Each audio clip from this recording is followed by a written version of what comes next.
Shalom Gereja Rehoboth, senang sekali bahwa malam hari ini kita bisa berjumpa lagi di Level Up Podcast.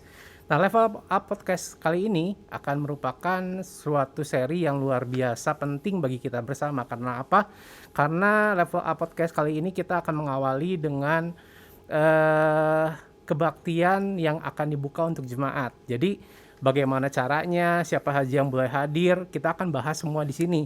Tetapi sebelum itu dimulai, di tempat ini sudah kita semua udah kehadiran 2 tamu yang luar biasa, bukan tamu sih. Mereka adalah pemimpin-pemimpin di tempat ini. Yang pertama adalah Bapak Gembala Sidang kita, Bapak Pendeta Yohanes Runkat. Dan yang kedua adalah Ibu Rina Gunawan yang akan sharing tentang protokol kesehatan dan bagaimana kita akan memulai kembali kebaktian di waktu yang baru atau new normal ini.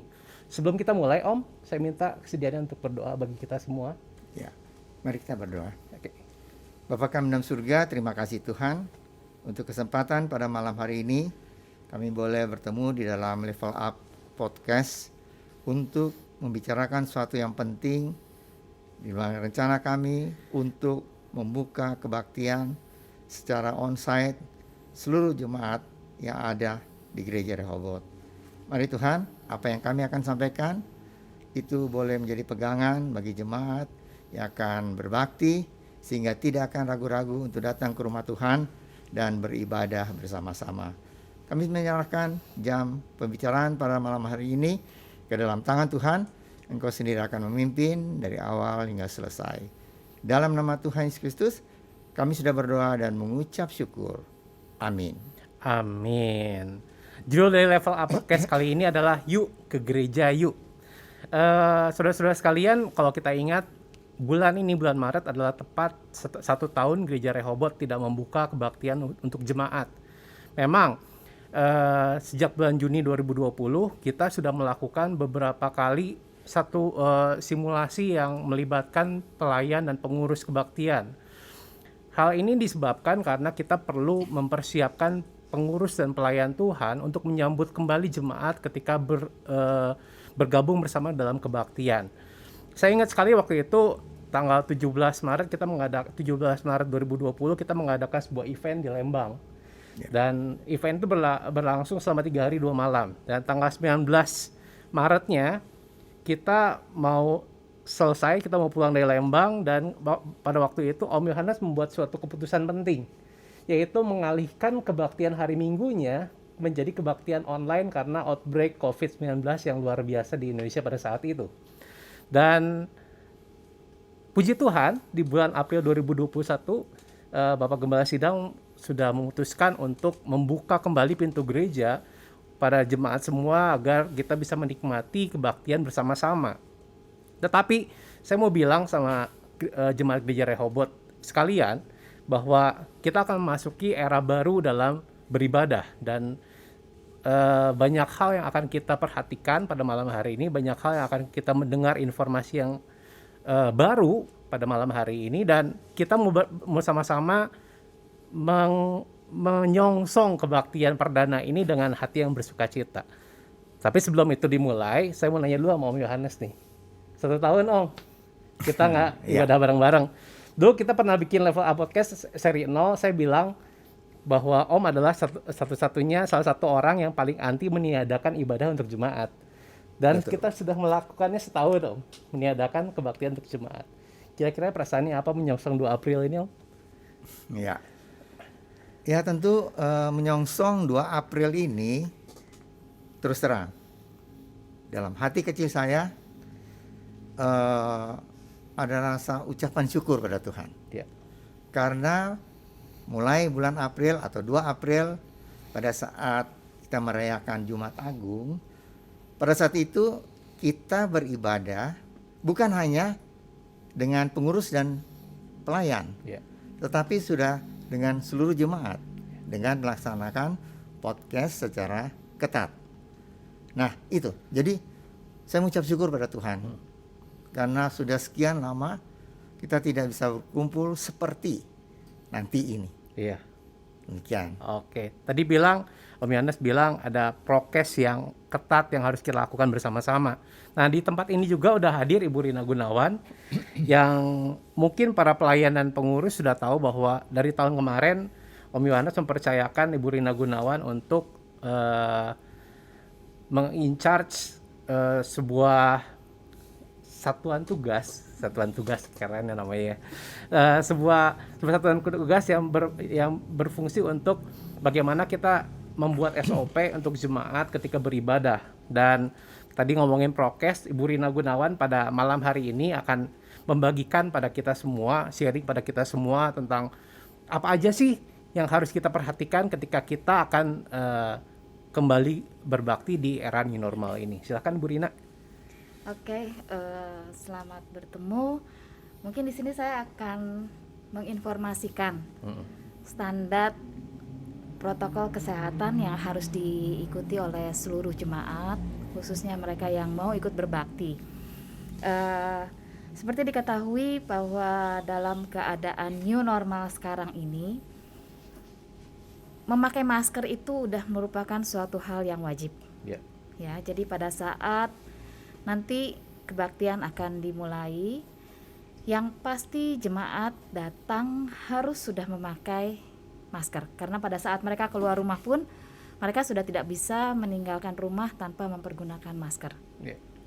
Nah, jadi masker itu adalah alat yang paling utama yang mereka harus pakai, dan nanti prosedurnya adalah begitu mereka tiba di tempat kebaktian ini, di depan nanti akan ada protokol kesehatan juga yang akan dilakukan oleh tim kita. Mereka akan cek suhu. Jadi hanya mereka yang mempunyai suhu tubuh di bawah 37,3 itu yang diizinkan untuk ikut hadir dalam kebaktian dan tidak memiliki gejala seperti gejala flu apapun. Batuk atau pilek itu juga tidak diizinkan untuk mengikuti kebaktian. Di depan juga nanti kami sudah menyediakan fasilitas untuk mencuci tangan, karena salah satu protokol kesehatan adalah sering mencuci tangan. Jadi kami sudah menyediakan beberapa sink untuk cuci tangan. Jadi jemaat yang masuk juga setelah dicek suhu dia harus cuci tangan. Dan kalau misalnya sampai ada antrian di tempat cuci tangan, kami pun sudah menyediakan hand sanitizer. Jadi bisa memakai hand sanitizer atau cuci tangan. Nah, setelah itu pada saat jemaat memasuki gedung kebaktian, itu pun akan ada prosedur. Jadi tempat kebaktian sekarang kami sudah beri jarak. Jadi duduk tidak seperti biasa, karena nanti pas tanggal 2 itu kapasitas tempat duduk menjadi 50% ya, dari kapasitas gedung. Nah, nanti di sana akan diberi tanda kursi mana yang boleh diduduki dan kursi mana yang tidak boleh diduduki. Nah, jadi nanti tiap orang mengambil tempatnya masing-masing di kursi yang sudah diberi tanda, bisa diduduki, dan mereka bisa berbakti dengan tetap mempergunakan masker. Jadi masker itu tidak boleh lepas dari mereka datang, dari mereka mengadakan puji-pujian sampai pulang. Jadi masker itu harus tetap dipakai. Nah, mungkin mengenai masker, saya juga akan sedikit menginformasikan, karena tidak semua masker bisa dipakai. Untuk masker yang hanya satu lapis atau masker yang hanya masker kain satu lapis seperti ini, itu tidak boleh, tidak diizinkan untuk dipakai. Jadi masker yang bisa dipakai itu adalah masker 3 lapis seperti ini. Masker 3 lapis seperti ini. Ya, ini yang bisa dipakai. Atau masker kain, tapi dia ada lapisan seperti ini yang bisa diberi lapisan tisu. Jadi maskernya tetap 3 lapis, tapi maskernya kain. Tapi ini bisa diselipkan tisu di dalamnya. Nah, itu masker-masker yang diizinkan untuk dipakai. Masker kain yang 1 lapis tidak diizinkan. Jadi harap memperhatikan juga jenis masker yang akan dipakai. Nah, kembali pada saat jemaat mengikuti kebaktian. Kebaktian itu akan diadakan dengan durasi yang lebih pendek dari biasanya, karena mengingat juga kebaktian ini mungkin sebagian juga masih ada yang online. Nah, pada saat kebaktian nanti setiap jemaat akan duduk di bangku yang sebetulnya sudah diberi nomor. Nah, setelah itu nanti mereka akan harus mengisi registrasi. Registrasi itu akan diberikan waktu setelah praise and worship. Jadi setelah praise and worship, jemaat akan diberikan waktu untuk registrasi di link yang akan disediakan di setiap komisi. Jadi link itu bisa diakses dan mereka harus mengisi. Registrasi ini bentuknya wajib. Wajib agar kami tahu siapa saja yang datang dan mereka duduk di bangku nomor berapa. Ini halnya wajib. Nah, setelah itu untuk ibadah. Ibadah mungkin kurang lebih hanya 1 jam ya durasinya dari awal hingga selesai. Nah, kebetulan tanggal 2 ini nanti kita akan mengadakan perjamuan kudus ya. Akan mengadakan perjamuan kudus. Untuk acara khusus ini, kalau biasanya perjamuan kudus kan dibagikan kepada jemaat. Nah, semenjak adanya pandemi ini, kita sedikit mengurangi tidak terlalu banyak menyentuh barang-barang yang akan diberikan kepada jemaat. Oleh karena itu, perjamuan kudus akan disediakan di pintu masuk dan tiap jemaat mengambil perjamuan dengan hosti yang sudah dikemas dalam satu wadah. Jadi mereka akan langsung mengambil dan mereka akan melakukan perjamuan kudus dengan hosti yang sudah tersegel. Ya. Nah, di sana juga setelah perjamuan firman Tuhan akan diselenggarakan seperti biasa. Para pelayan pun mereka tetap memakai masker. Dan setelah itu, setelah kebaktian selesai, seperti biasa, biasanya suka ada kolekte juga yang diangkat, tapi ini pun kita alihkan. Jadi bentuknya bukan kolekte yang diangkat, persembahan yang diangkat, tetapi kami juga menyediakan kotak di pintu masuk dan ada juga QR yang bisa diakses untuk memberikan persembahan dan perpuluhan. Hal ini juga dilakukan untuk mengurangi sentuhan. Dan satu hal lagi, mungkin pada saat nanti kita bertemu, kalau udah lama nggak ketemu, biasanya suka pengen saling paling sedikit jabat tangan. Tapi hal ini tidak boleh dilakukan. Dan kita sudah memutuskan untuk tidak melakukan jabat tangan, apalagi berpelukan atau cipika-cipiki. Jadi salamnya cukup namaste aja, cukup mendekapkan tangan di dada. Jadi itu saja yang akan dilakukan. Dan setelah selesai kebaktian, satu hal lagi yang harus diperhatikan, karena kita pun harus menghindari kerumunan. Jadi pada saat kembali dari kebaktian, selesai upacara kebaktian, jemaat dihimbau untuk tidak berkerumun dan kembali ke rumahnya masing-masing dengan jangan pakai ngobrol dulu di depan, karena hal ini pun mungkin kalau terlalu banyak juga akan menarik perhatian. Jadi lebih baik setelah selesai bisa langsung kembali ke rumahnya masing-masing. Itu aja sih. Oke. Dan kalau kita lihat dari tahun kemarin, ketika kita memutuskan untuk mengalihkan ibadah onsite menjadi ibadah online, saya ingat pada waktu itu tanggal 19 Maret itu instruksinya langsung dari Om Yohanes ke semua gereja Rehoboth, karena pada waktu itu ketua sinode gereja Rehoboth dan menginstruksikan seluruh gereja Rehoboth untuk mengalihkan kebaktiannya menjadi kebaktian online. Ingat banget waktu itu Gatot, Sugi sama Pak Teddy langsung mempersiapkan kebaktian online kita dan kita bisa nikmati sampai saat ini. Saya mau bilang ini, memang kita sudah menyiapkan fasilitas yang berupa kebaktian online, tetapi memang tidak bisa menggantikan kebaktian onsite karena touchingnya beda gitu. Ketika kita kebaktian onsite, kita ketemu banyak orang, kita bersua dengan teman-teman, apalagi tadi Bu Rina bilang ini udah 1 tahun ya ketemu nih, dan tanggal 2 April nanti ada kemungkinan kita bakal ketemu. Nah, di tanggal 2 April ini atau kebaktian pertama untuk jemaat ini, saya mau nanya sama Ibu Rina nih, kira-kira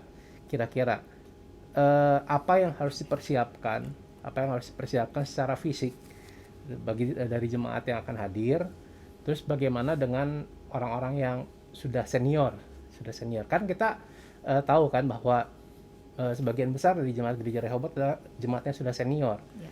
Dan kita akan ini kan belum ada kebaktian youth nih. Jadi anak-anak youth, anak-anak yang masih muda dan orang-orang yang sudah senior akan masuk ke dalam satu ruangan. Kira-kira apa yang harus dilakukan oleh orang-orang yang sudah senior itu? Oke, jadi sebenarnya sih ada himbauan untuk yang bisa hadir itu adalah yang usianya 15 tahun ke atas. Ya, 15 tahun ke atas. Untuk para senior, ini untuk para senior yang mungkin sudah masuk kategori lansia juga. Kita akan sediakan satu tempat khusus sebetulnya. Jadi masih tetap di ruang utama ini, tapi kita akan sediakan satu tempat khusus di balkon pas di depan lift. Jadi untuk para lansia khususnya, akses mereka itu begitu datang mereka tidak masuk lewat tangga utama, tapi mereka akan masuk lewat lift dan akan langsung naik ke lantai 3. Dan di lantai 3 itu sudah disediakan bagian khusus kursi untuk para lansia. Dengan demikian kami mencoba untuk mengurangi interaksi antara lansia dengan anak-anak yang orang-orang yang usianya relatif lebih muda. Dan kami akan berusaha untuk mengalokasikan mereka di satu tempat di mana tempatnya cukup strategis. Mereka juga tidak perlu naik tangga karena untuk melalui tangga utama, karena selama pandemi ini akses hanya satu ya, lewat tangga utama, tidak lewat tangga yang lain. Nah, jadi dengan adanya fasilitas lift, jadi kami memberikan fasilitas lift itu khusus untuk para manula dan lansia. Mereka bisa akses langsung ke lantai 3. Dan posisinya pun cukup strategis, dekat dengan kamar mandi. Nah, jadi saya sih menghimbau, saya tahu biasanya manula nggak ada dan lansia itu nggak ada yang duduk di balkon. Mereka semua duduknya di bawah dan punya tempat duduk sendiri. Tapi untuk kali ini kami minta kerjasama semua jemaat untuk mengerti dan untuk mengikuti kegiatan ini, untuk mengikuti setiap prosedur, karena kami juga memikirkan kesehatan lansia, dan karena lansia itu juga kan mereka hidup dengan anak, dan kami juga tidak mau lansia ini nanti bisa terkena apa penyakit atau apa, dan kami juga memikirkan orang-orang yang ada di sekitar lansia gitu. Jadi kami mengadakan peraturan yang mungkin kurang nyaman mungkin, tapi ya ini demi kebaikan semua sih, gitu aja. Iya, jadi kan kita akan masuk di era di mana kita tidak bisa memikirkan lagi kesehatan diri kita sendiri, tetapi kita harus memikirkan kesehatan kanan kiri depan belakang kita. Karena ya kita akan masuki sebuah era baru dalam beribadah, dan saya pikir ya ini menjadi tantangan bagi kita bersama. Apalagi kita sudah sekian lama kita punya kebiasaan yang lansia punya kebiasaan, mungkin sebagian dari oma-oma sama opa-opa punya kursi favorit gitu ya. Tapi kita harus mengubah itu semua, mengubah kebiasaan kita bersama. Nah, tadi udah dibilang bahwa kapasitas gedung akan menjadi 50%. Kapasitas gedung akan menjadi 50%. Apa yang terjadi kalau kapasitas itu sudah penuh dengan jemaat-jemaat yang masih hadir?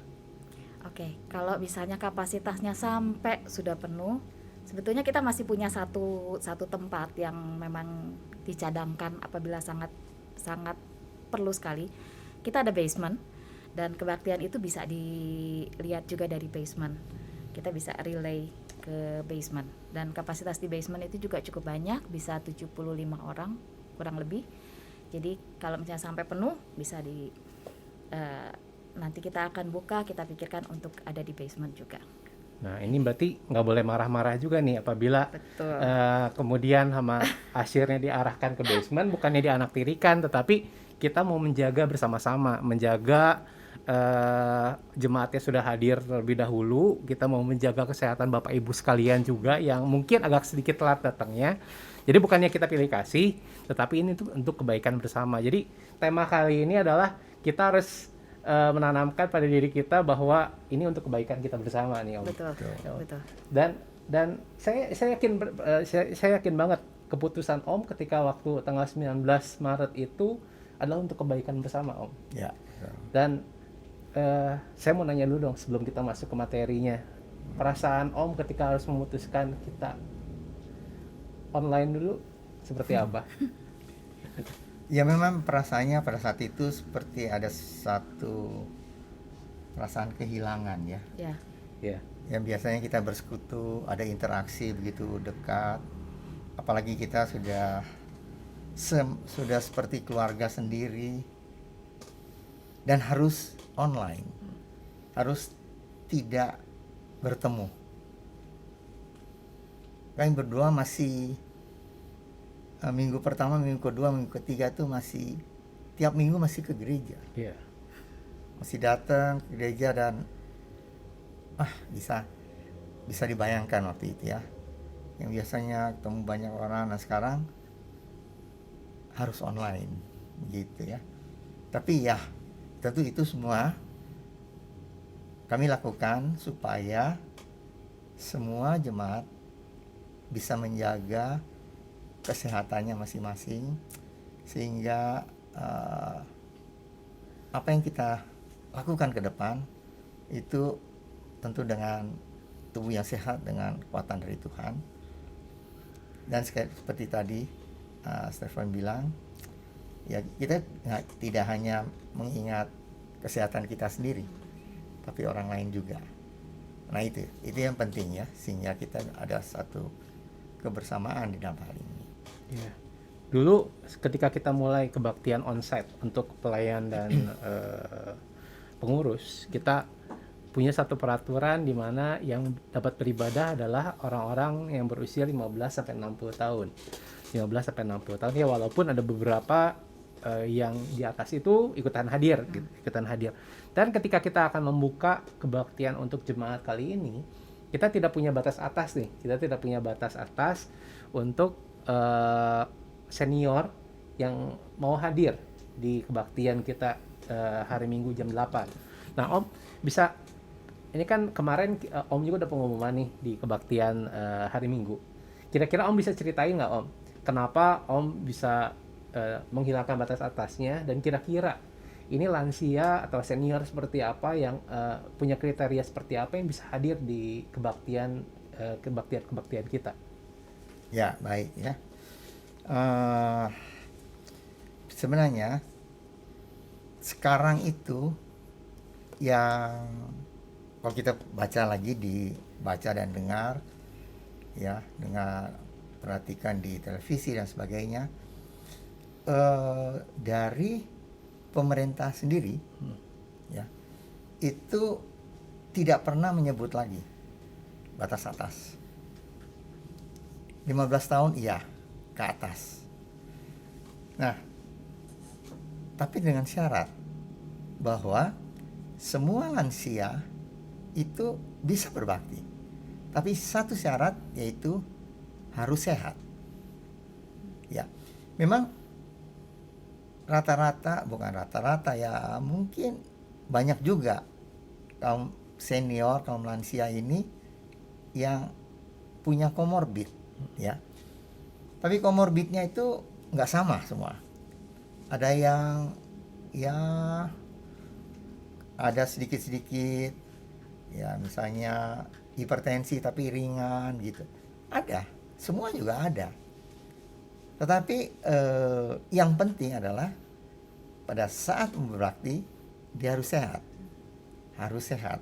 Jadi nggak ada flu, nggak ada seperti tadi sudah dikatakan oleh Ibu Rina, panas batuk pilek nggak ada, sesek nggak ada gitu ya. Temperatur mesti di bawah 37,3 dan sebagainya. Itu harus. Dan itu memang harus dijaga untuk hal itu. Dan sebenarnya nggak usah ragu-ragu untuk hal itu. Pokoknya saya sehat, kita sehat, datang di kebaktian, dan kita dapat beribadah bersama-sama untuk hal itu. Gitu ya. Jadi nggak usah ragu-ragu. Apalagi kita tahu keadaan diri kita sendiri. Misalnya kita tahu, ya oke, saya sih ada hipertensi sedikit, 140, 150, bawahnya 110. Tapi lantaran saya minum obat, itu jadi normal. Nah, itu kan hal-hal yang seperti itu bisa ikut berbakti. Meskipun umurnya sudah di atas 60. Silakan. Nggak usah takut untuk hal itu. Ya. Jadi misalnya ada punya kencing manis, tetapi dengan minum obat terkontrol. Ya. Jadi harga gula darah puasa dan 2 jam setelah makan itu normal. Oh, silakan aja. Nah, begitu ya. Jadi yang penting bukan umurnya, bukan komorbidnya, penyakit penyertanya, tetapi pada saat itu sehat. Pada saat itu sehat. Oleh sebab itu sangat dianjurkan untuk kita menerima vaksin. Nah itu, jadi penting sekali untuk vaksin. Karena vaksin itu terus terang, kalau sudah di launching ke masyarakat, sudah sampai di masyarakat, pasti itu sudah melalui uji klinik. Udah melalui uji klinik dan sudah bisa dipakai. Jadi nggak usah ragu-ragu. Di dalam vaksin ada apa, akan terjadi apa, ada konspirasi apa di situ. Nggak usah pikir itu.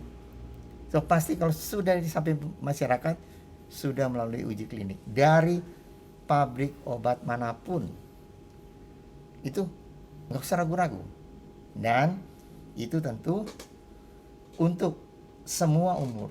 Sekarang memang khususnya untuk lansia. Yeah. Tentu para lansia harus proaktif untuk cari tahu di mana. Paling sedikit di puskesmas yang paling dekat, atau kalau di klinik-klinik mana boleh daftarkan diri. Mana yang lebih dulu dipanggil, ambil situ. Nah begitu. Jadi penting sekali untuk vaksinasi. Karena dengan vaksinasi itu kita dalam tubuh kita tuh ada antibodi. Jadi kita kuat untuk melawan virus yang kemungkinan datang kita. Nah itu penting. Jadi kita harus divaksin, tetapi setelah vaksin jangan merasa diri Superman. Nah, tetap 3M harus jalankan, ya, pakai masker, cuci tangan, menjaga jarak, itu harus. Terus ditambah dengan istirahat cukup, makannya teratur, bergizi baik, vitamin, olahraga, tidur cukup. Oh itu tentu akan lebih meningkatkan daya tahan tubuh, begitu ya. Jadi untuk hal itu penting sekali supaya saudara-saudara yang sudah berumur 60 tahun ke atas, karena waktu yang memang dikhususkan untuk 60 tahun ke atas itu memang sampai akhir Maret ini. Bisa setelah akhir Maret masih bisa, tetapi itu sudah tentu seluruh semua umur gitu ya. Dari 15 ke atas gitu. Sebab itu sementara sekarang ada kesempatan cepat-cepat untuk kita mendaftarkan diri dan menerima suntikan vaksin itu. Oke, jadi kalau misalnya tadi kita Om Yohanes sudah memberikan informasi bahwa yang boleh hadir adalah orang-orang yang ya walaupun punya comorbid tapi terkontrol dan sehat boleh hadir ya. Berarti ini Bapak Ibu sekalian, kontrol dirinya ada di Bapak Ibu sekalian nih. Jadi yang ya mungkin kita bisa mendetek suhu tubuhnya gitu. Kita bisa mendetek suhu tubuhnya, tetapi bagaimana Bapak Ibu sekalian mengontrol komorbidnya itu kan berarti Bapak jemaat semua yang bisa mengontrol dirinya sendiri Ya, ya. Jadi kalau misalnya saya merasa pede karena saya sudah mengontrol kesehatan saya dengan baik, ya datang aja.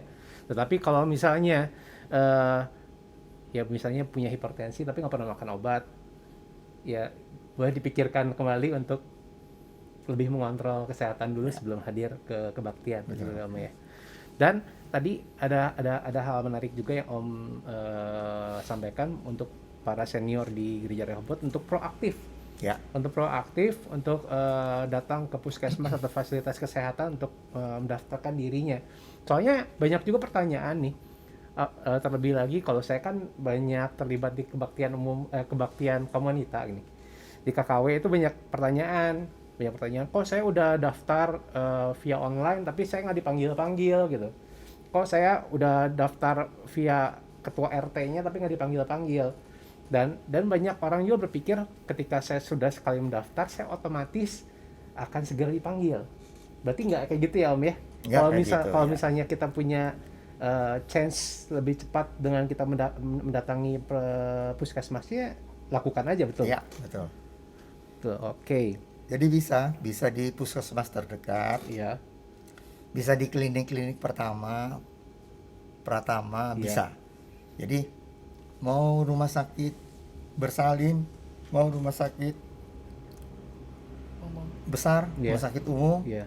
rumah sakit tingkat 2, tingkat 3, itu silakan. Pokoknya secepat mungkin dipanggil dari manapun, ambil di situ. Nah itu penting, sehingga kita tidak pasti kepikirannya, saya kok belum, itu teman saya sudah, itu yang di rumah, yang di sebelah tetangga sudah, kok saya belum. Nah supaya jangan gitulah. Tapi memang sekarang memang pemerintah mengusahakan atau memprioritaskan untuk usia lansia di atas 60. Memang sih sekarang. Jadi sebab itu ambil kesempatan itu, ambil.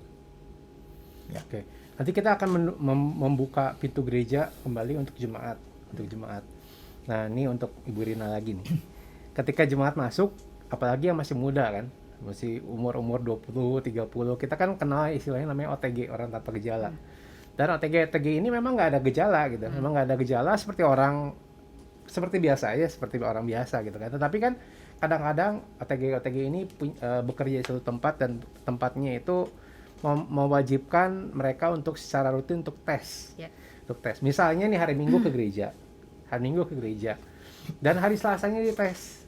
Dan reaktif atau positif. Apa yang harus dilakukan, Bu Rina?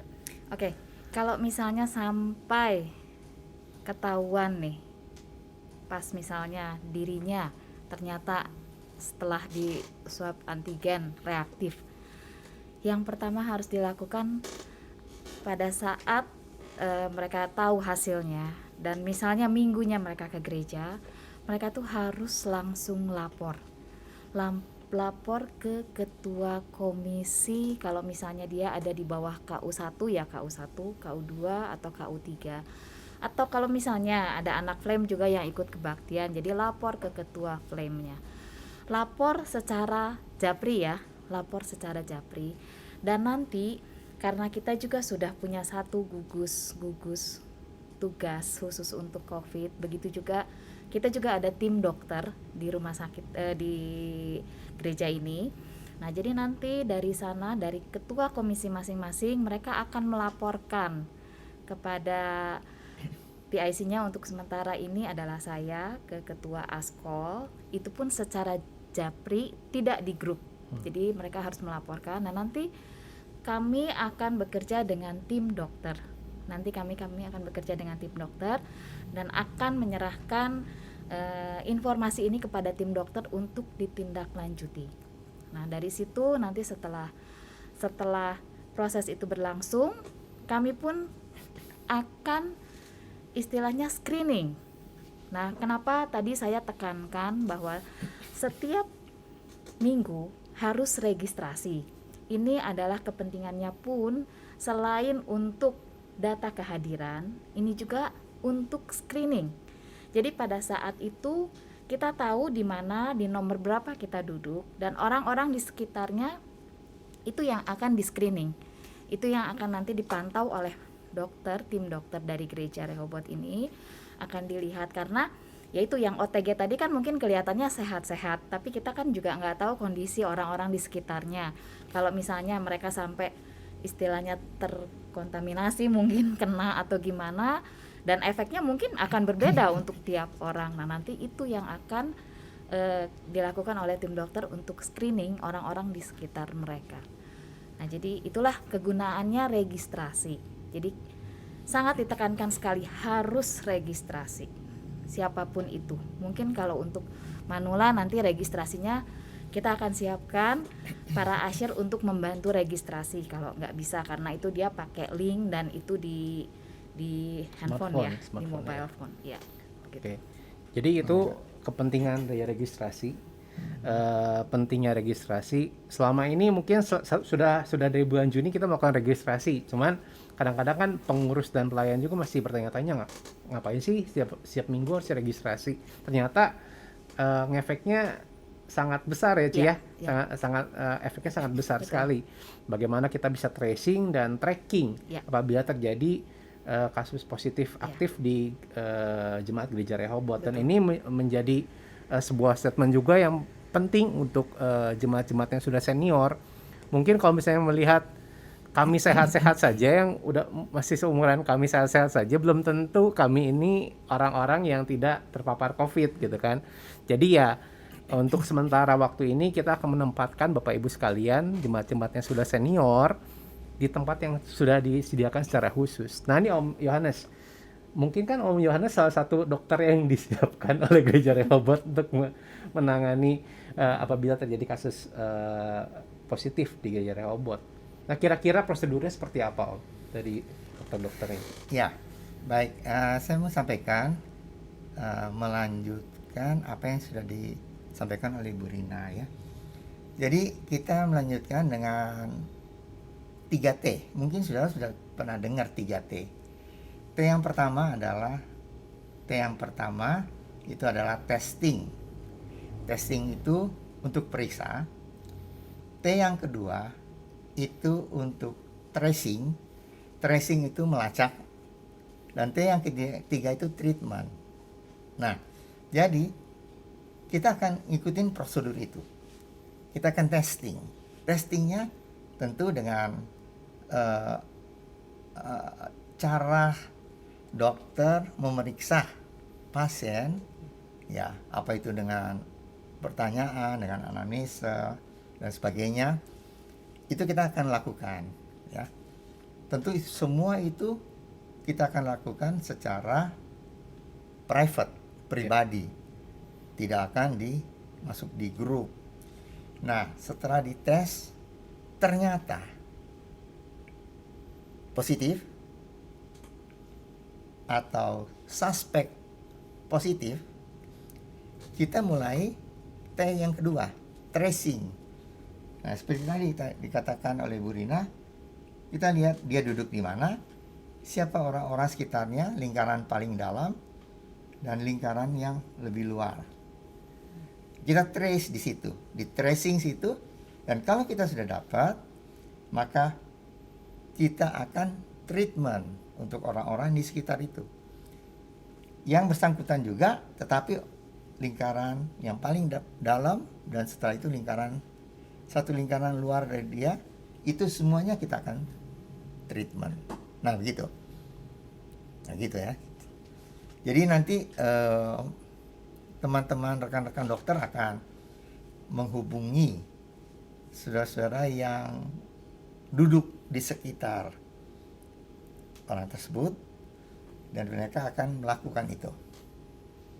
Testing, periksa, tracing. Mungkin di rumah dia, kalau misalnya dia positif, kita mulai tanya di rumah ada siapa aja. Nah itu kan mesti di trace sampai di situ. Setelah kita tahu, baru kita treatment.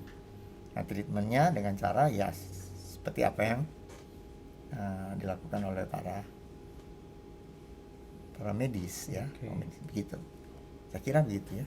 Jadi yang menghubungi untuk suspeknya sendiri dan orang-orang yang kita suspek ada dokter-dokter sendiri. Dokternya ya. Jadi bukan saya, bukan Ibu Rina gitu. Jadi Ya. kalau misalnya ada yang ditelepon, percayalah itu dokter gitu, bukan kami berdua gitu kan. Jadi sudah ada di tangan yang tepat. Ya, betul. Nah, Ibu Rina, ini kan gereja kita kan cukup besar ya, cukup besar dan memang yang menjadi kendala di masa-masa COVID ini adalah ruangan tertutup. Bagaimana kita punya AC, orang-orang bakal mempertanyakan bagaimana sirkulasi udara di tempat kita. Nah, kira-kira bisa kasih keterangan Bu buat jemaat-jemaat yang nanti bakal hadir, bagaimana kita proses sterilisasinya, bagaimana kita mengatur sirkulasi ruangannya supaya tetap aman. Ya. Jadi ruang gereja ini kita pakai UV. Kita selalu sebelum kebaktian, biasanya hari Sabtu selesai latihan, biasanya dikasih UV. Ada beberapa titik kita taruh alat untuk sterilisasi, yaitu dengan UV. Dan setelah semuanya steril, pada saat kebaktian juga kami membuka memang pintu-pintu yang ada sirkulasi udara. Jadi kami tidak tutup pintu-pintu itu, walaupun memang sirkulasi di kita ini sedikit sekali ya, karena kita pakainya memang ruangan ber-AC gitu. Jadi kita buka pada saat kebaktian pun gedung pintu utama kita buka satu. Jadi sirkulasi udara kita usahakan semaksimal mungkin, dan di setiap pintu juga kita ada satu kipas angin untuk menyedot udara keluar. Nah, jadi kita usahakan sampai semaksimal itu. Jadi apapun yang memang kita bisa usahakan kita buka, kita akan buka untuk sirkulasi udara. Dan setelah kebaktian, kami juga akan membersihkan gedung gereja dan ada proses UV lagi untuk kalau ada kebaktian. Untuk sekarang sih kebaktian hanya sekali ya, jadi UV itu hanya dilakukan di hari Sabtu. Begitu. Oke, berarti apa yang sudah disiapkan oleh gugus tugas COVID itu udah sampai sejauh itu. Ya, karena kita harus mengetahui juga bahwa apa yang kita lakukan dimonitor ya Bu ya. Ya. Apa yang kita lakukan ini selalu ada checkingnya, Mungkin Om Yohanes bisa ceritain bagaimana kelurahan dan kecamatan sangat aware tentang protokol kesehatan di gereja ini. Baik, untuk semua yang sampaikan oleh Bu Rina, mereka juga tahu ya. Jadi sterilisasi ruangan itu kita pakai UV lamp ya. Ada beberapa unit yang kita punya itu ditempatkan di seluruh ruangan dan itu dipasang untuk sterilisasi ruangan. Ya, memang kita tidak mengambil cara disemprot ya, sebab ternyata pakai UV light itu jauh lebih bagus hasilnya ya. Sampai ke ruang operasi juga pakainya UV light dan bukan disemprot. Nah, kita melakukan itu, dan selama ini karena memang berkat Tuhan kita gereja di jalan besar ya, jadi dari gugus tugas dari kelurahan, kecamatan, dari polisi, ternyata tiap minggu tuh mereka kontrol, mereka datang untuk melihat, dan kami bilang ya silakan lihat, dan waktu mereka lihat ternyata oke. Jadi silakan diteruskan. Nah gitu ya. Ya, kami merasa ya kita merasa itu berkat Tuhan ya. Apa yang kita kerjakan itu cukup baik, cukup positif, sehingga dari pemerintah sendiri, dari gugus COVID sendiri memperhatikan, dan mereka berkata silahkan, karena yang kita jalankan itu sudah sesuai begitu. Jadi kalau misalnya dulu sebelum zaman COVID, kita cuma mikirin apa yang akan kita layani besok. Kalau saya mikirin lagu yang akan dinyanyikan besok. Om Yohanes mungkin mikirin apa yang akan dikhotbahkan besok. Kalau sekarang pikirannya jadi double. Besok yang datang berapa orang ya gitu ya. Apa jangan sampai tempatnya over capacity. Terus itu udah dibersihin belum ya? Itu udah dipasang belum ya? Jadi pikirannya jadi double dari sebelum COVID gitu kan. Betul. Dan itu sudah kita usahakan, itu ya sudah kita kerjakan dan itu sudah diusahakan. Berarti kita harus mengerti bahwa eh, adanya ibadah nanti untuk jemaat ada sesuatu yang dipersiapkan dengan baik. Ya. Jadi untuk Bapak Ibu, saudara-saudara sekalian yang mau hadir di kebaktian onsite kita untuk jemaat, pastikan Bapak Ibu sekalian juga mempersiapkan dirinya masing-masing dengan baik gitu. Karena pihak gereja sudah mempersiapkan dengan baik untuk fasilitas yang ada di gerejanya. Bapak Ibu, sekarang giliran Bapak Ibu sekalian yang untuk hadir, kita sama-sama mempersiapkan diri kita dengan baik. Karena ya sekali lagi yang akan kita jaga kesehatannya bukan kesehatan kita doang, tapi kesehatan depan, kiri kanan, depan belakang kita juga. Ya, betul. Ya. Betul. Nah, Om, pertanyaan terakhir untuk Om. Nah, ini kan udah 1 tahun nih, udah satu tahun tidak beribadah nih, apalagi di jemaat kita tahu banyak lansia yang mungkin para lansia ini tinggal sama anaknya, tinggal sama menantunya, mertuanya. Nah, kira-kira kan kadang-kadang pola pikir kita sampai selama masa pandemi ini adalah lansia rentan. Dan kadang-kadang kita ngerem mami-papi kita dalam rumah selama 1 tahun ini, dan sekarang kita membuka pintu gereja untuk mereka beribadah. Kira-kira ada pesan-pesan nggak Om buat para lansia ini? Iya, untuk para saudara-saudara, para lansia, saudara yang senior citizen, para lansia, memang ya, kita ada di dalam satu lingkungan yang mengasihi kita, yaitu apa itu anak, mantu, cucu, semua itu mengasihi. Dan mungkin mereka berkata, ya lebih baik di rumah aja lah, pakai online. Tapi terus terang aja, kalau kita bersekutu bareng-bareng, sama-sama di ruangan gereja, itu ada sesuatu yang berbeda, berbeda sekali.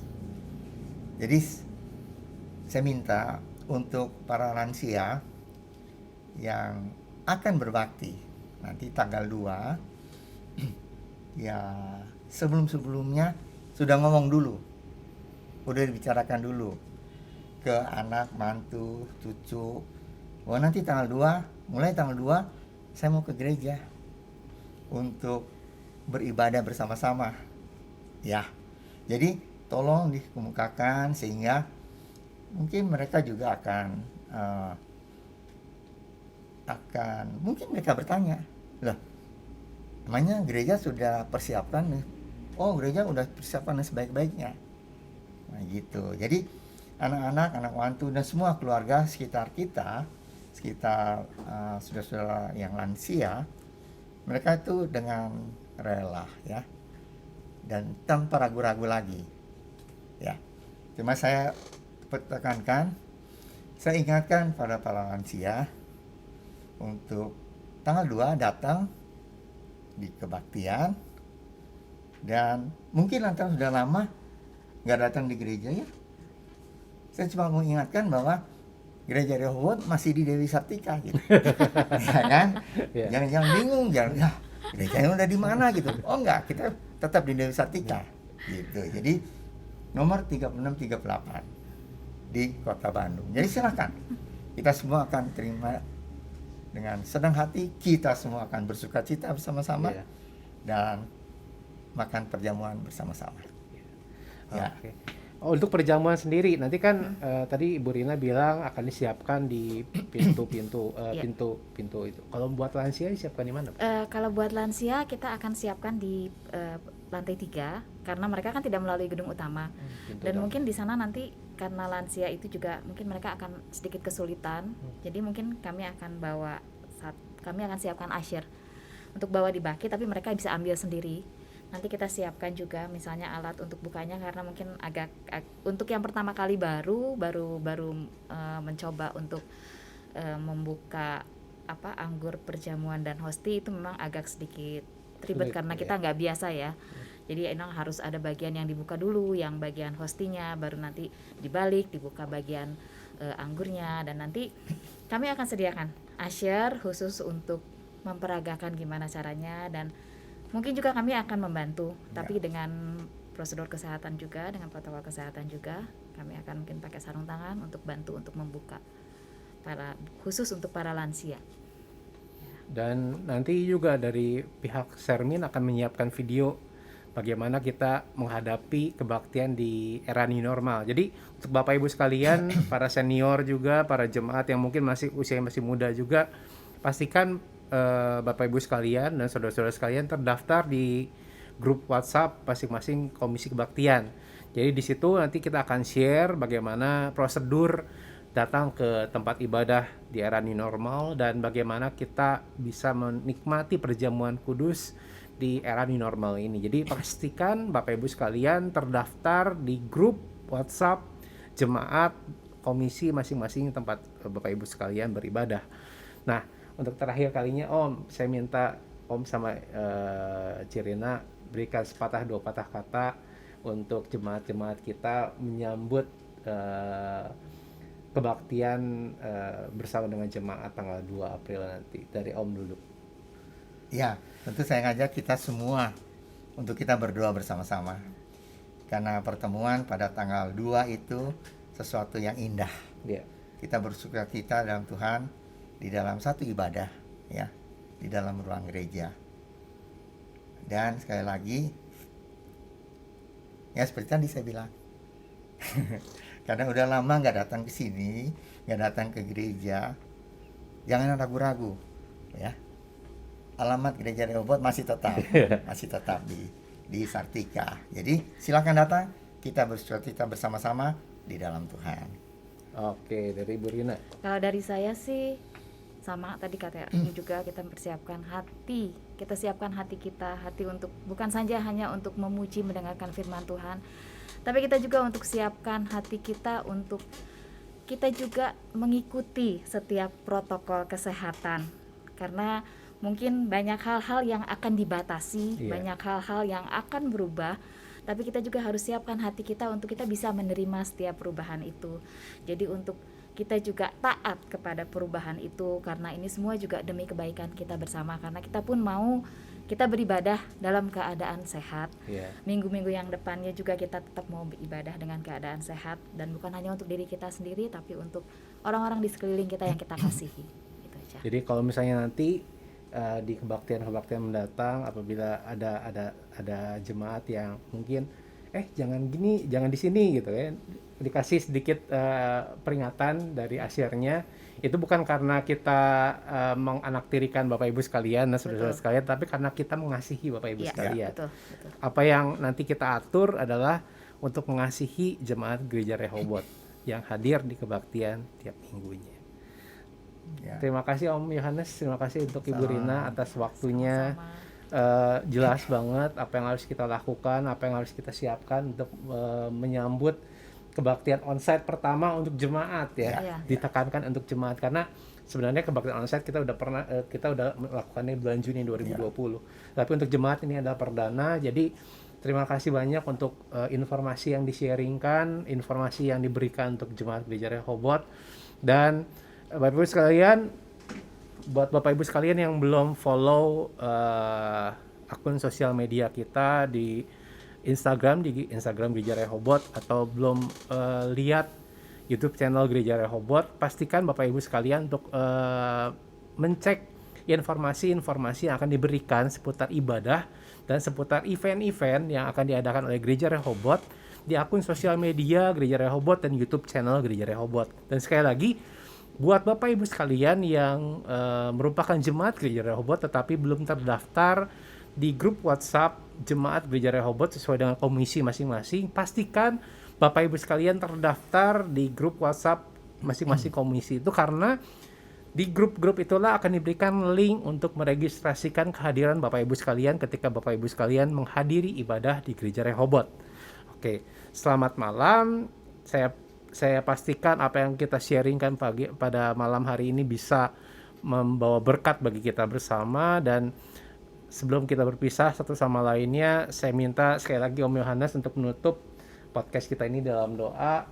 dan sekalian berdoa buat ibadah pertama onsite untuk jemaat nantinya. Sorry, satu lagi. Oh, Mungkin diingatkan juga jam ibadahnya hanya 1 kali Ya, dari jam 8 pagi. Jadi Iya. jangan salah.